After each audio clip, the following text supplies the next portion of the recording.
afternoon. I'm Rudoma Shingaidze. I'm the clinic manager for the Adult Rape Clinic.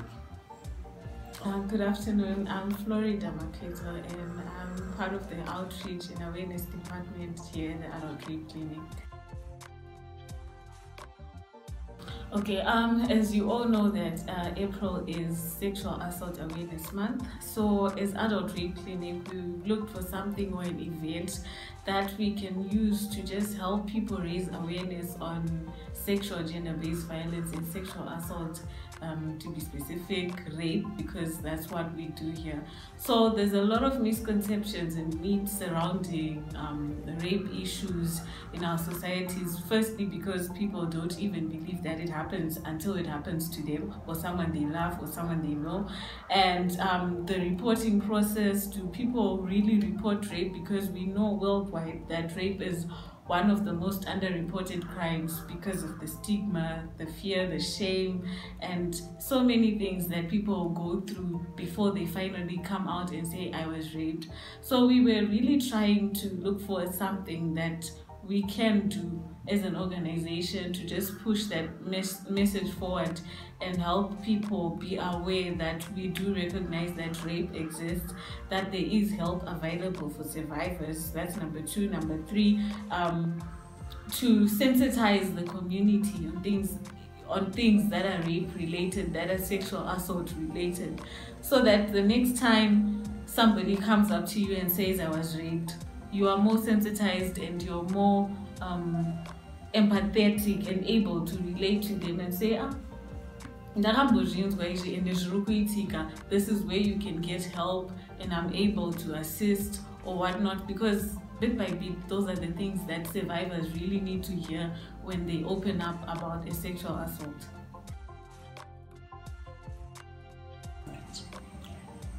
To an ordinary person, to everyone, basically, rape is unconsented sex, period. And I know there's a whole lot of avenues, but where there is no consent and sex happens, that is tantamount to rape. I knew you were going to go there. Consent is when we have explicitly agreed that we are going to have sex. I like to speak in examples. This is a teenage couple, for instance. They have gone somewhere, they end up somewhere private, they start kissing and making out or whatever it is that they do, and there is no explicit decision on the part of the female in particular that they are going to end up having sex. Okay?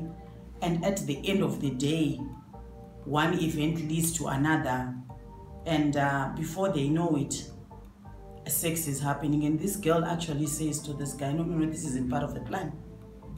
We are not having sex. And he says, no, but you brought it on, or you came here with me. This is my flat. Why are you in my flat? Or you agreed for us to be in this space. What has been agreed is not the sex part of it. And if they do end up having sex and it is against her will, it is rape. Why I particularly targeted the female is because from a legal perspective, rape is only when there is penetration of a male reproductive organ into a female reproductive organ. All right. So this is why then it will relate more to the female. Even the slightest. Of course, to the slightest, from a legalistic perspective, to the slightest degree. All right. To the slightest degree. So you cannot say it was just a bit, cannot personal distance and things like that.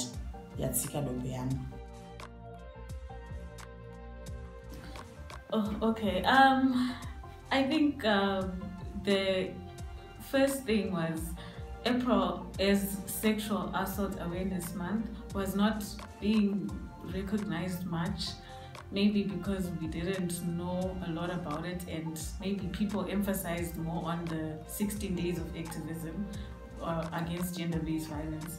So when we found out that, oh, okay, this is what people commemorate in April, we thought, why not? This is a good opportunity for us to be talking about this.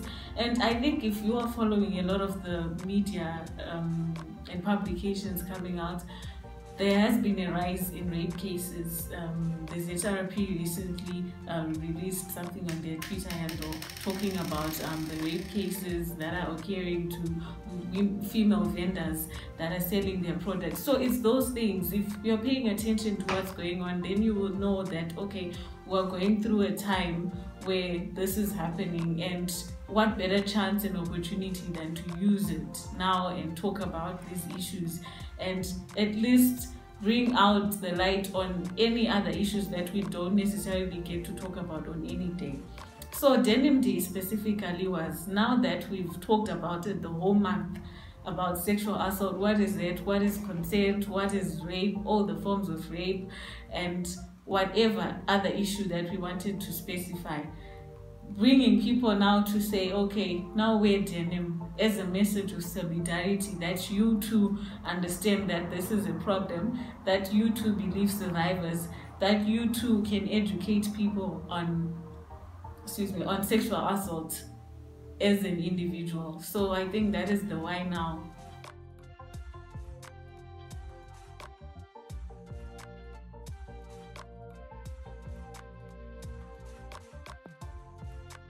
Thank you for mentioning the society. We mentioned earlier, so we were just chatting, that while awareness is good, a lot of the times people have different opinions about why it happens. People talk about it's because of your dressing, it's because of where you were, it's because of the company. While those issues may be contributing factors, they are actually not solid reasons behind rape. We believe that rape is about power, about control. It's about somebody having simple, loose sexual habits that need to be curtailed. So when the public gets to understand that about it, they will be able to support the next person that has been raped. I was saying earlier on, if we talk about issues of, for instance, marital rape, if there's more noise in the public sphere about, hey, it can't happen, hey, I married you, I paid for you, etc, etc.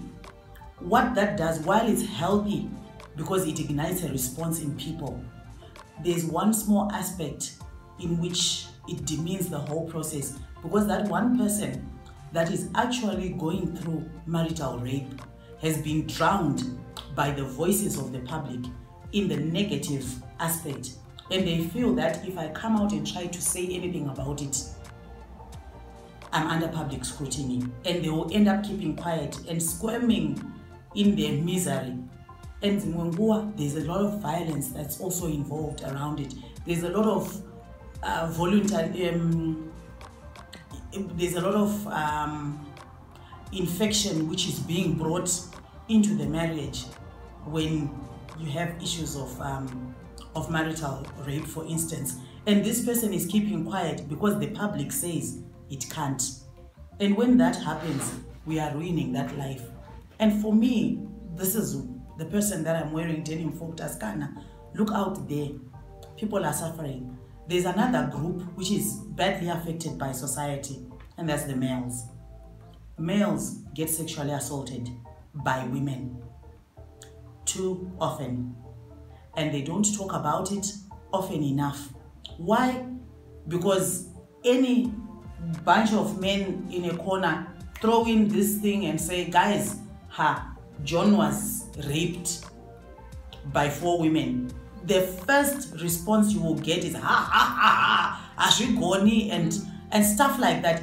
The moment that happens, John, Peter, who is there by the time you part, is going to jump into a lift, probably experience that very same thing that we're laughing about. Do you really think Peter will come out and seek services?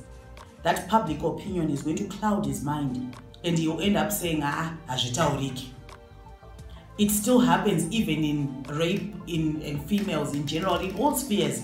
a very common reason for people not reporting or reporting late is they start putting the judgment issues ahead of their health issues. And we are saying, guys, let people be. If they're going to lie about it, if it's any other dynamic around them, let them face that dynamic after they've accessed the health services, psychosocial support, legal intervention if the need arises.